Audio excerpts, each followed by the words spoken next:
Welcome back to TechKidFX for another Quant price prediction update, which at the time of this recording is holding above the 20-day MA here on the 4-hour chart, which is now acting as support for us to continue gearing up. We have also managed to break above a key area of resistance at around the $110.9 mark, which is also acting as support for us to continue gearing up to our next key area of resistance at around the $124.9 mark.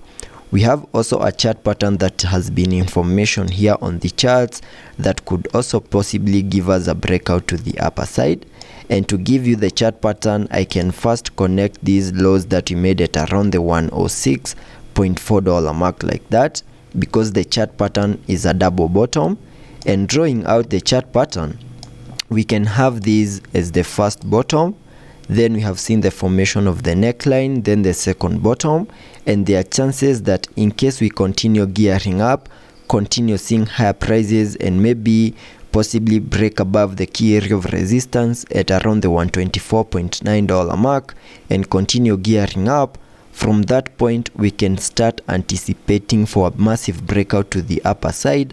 out of these chart pattern that I have right here, whose minimum target areas can be given by the height between the neckline and the bottoms, and we can get that height and then place that height above the neckline, and that now gives me at minimum target area back to the area at around the $159.9 mark, and that is the minimum that we can expect a breakout out of this chart pattern to the upper side to do. So that is what we can expect on the short-term scenarios basing on that chart pattern, that is that double bottom. And also giving you the long-term outlook here on the Quant chart, you can see that after seeing our bear market low at around the $40.1 mark, we started this massive bounce to the upside, obeying the Elliot wave structures, where we saw that 5-wave structure to the upside, having the wave 5, giving us a peak at around the $229 mark, and also completed the formation of that first wave to the upside. Then we started a corrective structure in the formation of this wave 2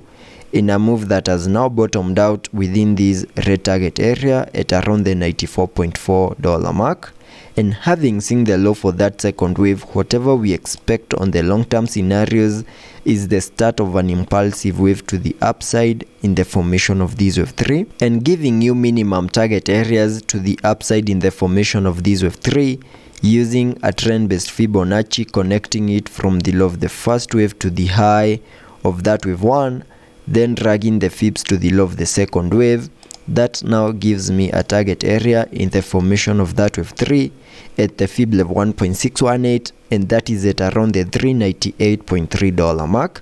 and that is the minimum that we can expect Quant to do here on the long-term scenarios in the formation of that wave 3. So let's continue watching those key areas of supports and resistances, cause a break above those areas and successful retest of those key areas of resistances will help us to continue gearing up and possibly see a breakout out of our double bottom, which was right here to the upper side, having our minimum target area at around the $159 mark, in a move that will also help us continue obeying the Elliot wave structures and continue unlocking higher prices in the formation of that wave 3. And also taking a look at the indicators on the RSI, we are trading at around the 58 mark, meaning we have massive room for us to fully support higher prices. Also taking a look at the MACD, we have been able to print a bullish cross, fully supporting higher prices. So let's be patient and see how that plays out, and I'll be keeping you updated.